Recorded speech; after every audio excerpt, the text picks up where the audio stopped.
Wiggle, wiggle, wiggle, wiggle, wiggle, wiggle, stop. Okay, that's how you live a meaningful and a successful life. It's fairly self-explanatory, so I'll see you around in a future lesson.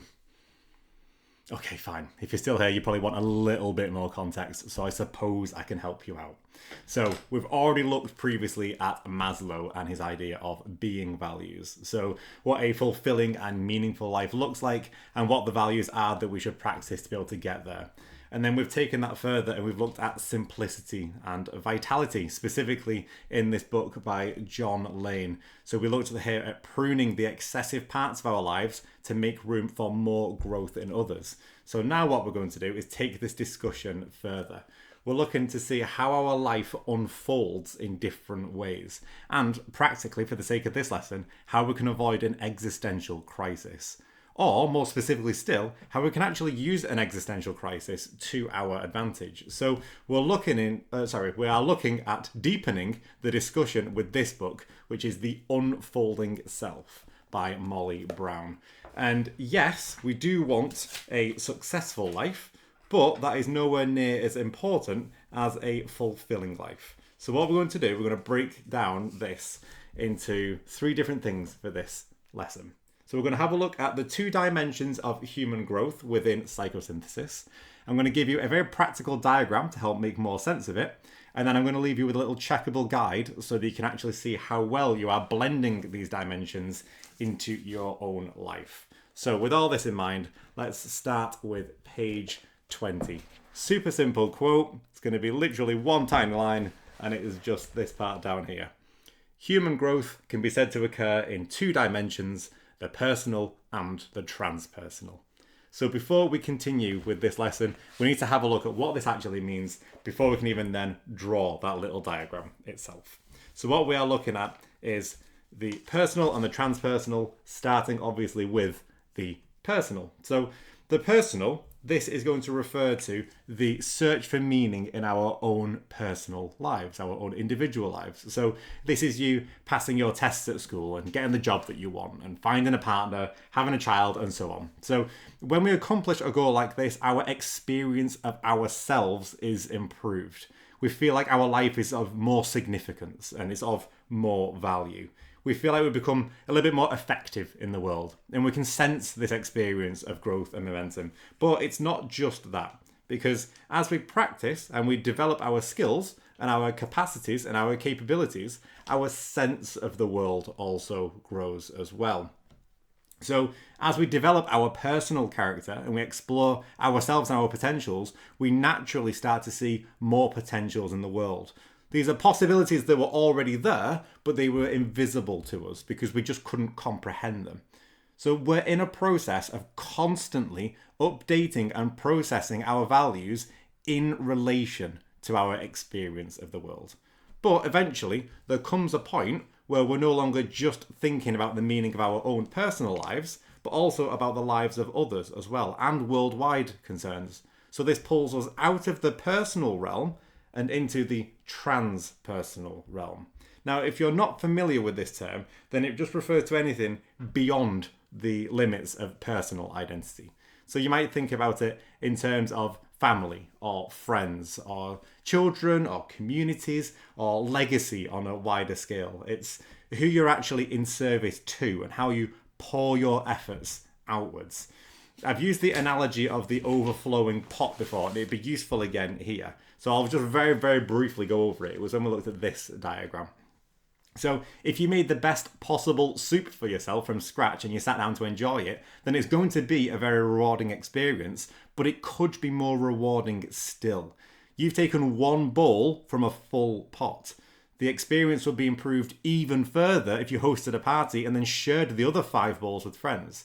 So we've started with something that is already fulfilling, which is the personal, or in this case, the single bowl of soup. And then we've broadened our scope beyond ourselves to deepen the experience even further. That's the transpersonal, or in this case, sharing that meal with others. Now, I go into more detail on that analogy in another lesson if you're interested, but just back on with this one so I don't get too distracted. We typically have got a disposition towards one path rather than the other. And if we're not careful, we can end up being quite critical of people who prefer the other path to us. And if we don't realize this, what we need to try to learn is that we actually need both of them. So if you imagine, for example, two 50-year-olds that have chosen very different life paths. We've got the multi-millionaire CEO on one side, and we've got the monk who teaches meditation on the other. Let me just put those in frame just to make it a little bit easier to see. So if they're not careful, they're going to both come to the same conclusion, but from the opposite ends to each other. So from the CEO to the monk, he might be thinking, oh, I feel sorry for this guy. He doesn't get it. He's wasted his life and he's got no real wealth to show for it. But then the monk to the CEO might be saying, oh, I feel sorry for this guy. He doesn't get it. He's wasted his life and he's got no real wealth to show for it. They can say the same thing, and that tension will go on forever if we see one dimension as primary and the other as secondary. So rather than choosing the personal or the transpersonal path, we need instead to choose different points in our life to prioritize one over the other, but ultimately to develop ourselves along both of these paths. So what we need is a synthesis of both parts. It's a psychosynthesis. That's why I'm always recommending not just this model, but also this book, specifically, Psychosynthesis by Roberto Assagioli. So I recommend him as well as a lot of other thinkers on this channel, because he realized that we need a personal psychosynthesis to have a more well-integrated and effective ego and personality that is actually effective in society, as well as a spiritual dimension to ourselves, so that we can actually realize our higher capacities and capabilities on a scale which is wider and deeper than our individual lives. So that's when it becomes a transpersonal psychosynthesis. I know it's a lot of wording, but I just want to make it really clear how they all link together, because Abraham Maslow came up to the same conclusion, but he just came there by different means. So he arrived there from being and deficiency values and the hierarchy of needs pyramid and peak experiences and self-actualization and self-transcendence. Can you see how a lot of these links in these, a lot of these lessons in these books start to link together and to support each other? It's not an accident. So I really, really want you to read some of these books, because they go into so much more depth than I ever can in a single video. But I did promise a diagram earlier on, and I do want to deliver on that promise, even if I do end up falling over half of my words in this video. So with that in mind, just making it really, really clear, our growth doesn't occur on a straight line. It meanders and it bumps its way along. So let's have a look at this wiggly line of growth. So let's draw a super simple set of axes, first of all. If we move across on this graph, that's going to represent our personal growth. So you can think of a horizontal movement allowing us to achieve more and to develop more on an individual level, so we experience ourselves as more valuable and significant in society. But if we keep developing only in accordance to how effective we feel we can be societally, then we run the risk of living a very superficial life. And if this keeps going, it's going to slowly tip down here into this haziness. It's an existential void or a vacuum that's going to open up. It's why so many people stereotypically have a midlife crisis or an existential crisis in their 40s or the 50s. Outwardly, they are successful, but that success has no depth. So if we think back to that meal before, it doesn't matter how lovely that soup is that you've made if you're going to serve it on a plate. You need a container with depth so you can actually pour it into it to allow you to enjoy that meal. There's nothing wrong with a plate. There's nothing wrong with a soup. It's just not the appropriate fit for what you're trying to achieve. Just like there's nothing wrong with financial success or having great personal success, but there is a problem if you can't appreciate it. So without realizing it, what we're doing here is we're serving the soup onto a plate instead of a bowl. And metaphorically, we're doing the same if we only prioritize outward success without inward depth. A life without depth has no fulfillment or joy or pleasure attached to it. Logically, if we think about that CEO before, he should be happy. But happiness and pleasure, they're not logical. They're bodily based experiences. They're about the fulfillment of the call of the soul. And they bring a certain charge and aliveness and vitality to our wider self and our wider being. So what we need to do is we need to move vertically. We need to move upwards on this. So if we were to draw a separate graph, just to make it clear on here, if we move upwards on this graph, that's going to represent our transpersonal growth. So the personal self Haddo's questioning, how can I meet my needs and be effective in the world? But the transpersonal self is asking us, what's all this for? And how does my personal self fit into something bigger? So we need to balance being worldly and otherworldly.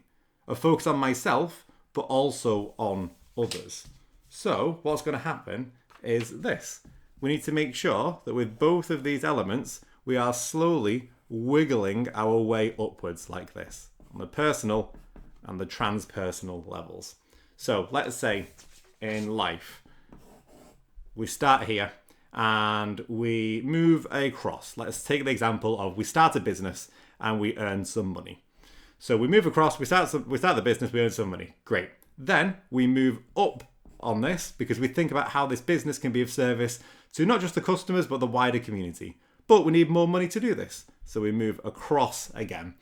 And the business grows from £10,000 per year to £50,000 per year. And that's great. We can do a lot more with that. But what should we do with it?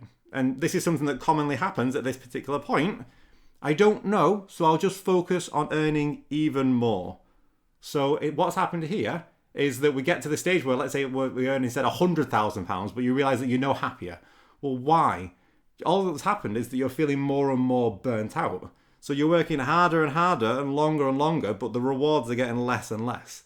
They're less and less motivating for me. So you're thinking at this point, why am I doing this? What's it all for? And notice here how we can use this existential crisis, not as a problem, but instead as a call. It's a call to be more than we are currently being. And this dip in the graph, it's a call to expand who we think we are and who we think we could become. So diagrammatically, we've moved horizontally when we should have moved vertically. And so we realize this and then we pull upwards again on the graph. So at this point here, where there was a point where we moved across instead of upwards, what we can do is we can realize actually, instead of doing this, we can choose this path to go up and then across again. And then up again, and across again, and so on. It repeats. So what we need to do is we just need to realize this and then pull upwards when it's relevant. And that process repeats. You need to grow horizontally and vertically. If you only grow horizontally, you'll get a crisis of meaning because your life is going to be too superficial. That's what happens if we go over this route. So if we go just horizontally, we end up in this existential void. But if you grow only vertically, you'll just get frustrated because you'll have grasped this higher purpose, but you won't be effective enough in your actual life to actualize on that potential. So it's an imperfect process. We need to pay attention to the roadblocks and all of the obstacles and the calls to move either across or upwards at the appropriate time. So we can interpret them as calls to say, okay, we've developed purely along this line, and we need to spend a bit of time developing ourselves on the other line instead. We don't want to skyrocket upwards and live in the clouds and spiritually bypass the world, but we don't want to live on this monotonous grind either and just ignore our deeper purpose. That's why, with all of this, we need to wiggle our way upwards and outwards. We need to spend our limited energy wisely, because ultimately we need to view our lives as a mystery to be lived rather than a problem to be solved, which is a lovely quote from Sam Keane that I've used before on this channel. So as we're looking at this, that's the process overall. If I had to generalize this as a guideline, it would be experience success first and then deepen the fulfillment of that success. And then use that satisfaction and that motivation to experience even more success to make sure that can lead to even deeper fulfillment and so on. And it keeps going. So we're going to constantly moving upwards and across. So personally, I would always, where possible, prioritize fulfillment over success because I'd much rather avoid the opposites. So if we think about this as we've got success here, the opposite of success is going to be failure. And for me personally, I can live with failure. It's easy to fix and it's easy to troubleshoot at the very least. But if we think about opposites, the opposite of fulfillment instead is going to be despair. That's a much, much deeper issue. Now, I've already made a separate lesson with a 2x2 grid that goes into this in more detail. So again, I'll leave a little link to that if you are interested. But let's bring this lesson to a close with this lovely quote on page 23, just so then you've got a little guide that you can use to take with you on your journey. So it's going to refer to just this part on here, and I'm going to talk you through a little brief explanation of each of these points as well, just to make it all clear. When we integrate both the personal and the transpersonal dimensions of life and growth, there are at least 4 identifiable characteristics in our life and work. And these are, firstly, the capacity for responsibility and choice in the moment and in life as a whole. So by that, do we feel like we've got a meaningful say in our own lives and how we choose to live it? And number 2, true preference for living in accordance with one's purpose and regarding as less valuable those aspects of life which detract or conflict. So rather than being overwhelmed with too many possibilities and options, do we know which ones are truly important, and can we effortlessly practice those, knowing that they're in line with our higher self and our ideal future? Number 3, the capacity to accept limitations of one's life and responsibilities and a willingness to be in a world just as it is. So in this case, it's referring to this idea that I've got to understand that I am a limited human being and I need to accept those limitations without being frustrated by them. Knowing what is in my control and what I should do about it, and not wasting energy being frustrated about things that I've got no control over. And then the last little point, a sense of having a destiny, a meaning to live, an overall purpose in life. And this is very much the integration of the transpersonal and the personal. So what am I doing all this for? It's having a deeper why and letting that guide your decisions. And if you can combine that with my little 2-step principle of success fulfillment as well, then it's going to be even easier. So when I was thinking about there, if we think about it as success fulfillment, success fulfillment, success fulfillment, and keep it in balance. Not success, success, success fulfillment, success, success, success, success fulfillment, fulfillment. There's no room for integrating that learning. You can barely even say it out loud, or at least I can't in my case. So with all this in mind, the self unfolds like a winding path, just to bring it really clearly all together with this little diagram. So only a machine moves in perfectly straight lines. A human doesn't. A human meanders and pauses and reflects and then begins again imperfectly and imprecisely. And we need to remind ourselves sometimes that we are brilliantly and uniquely human. We're not inefficient and faulty machines.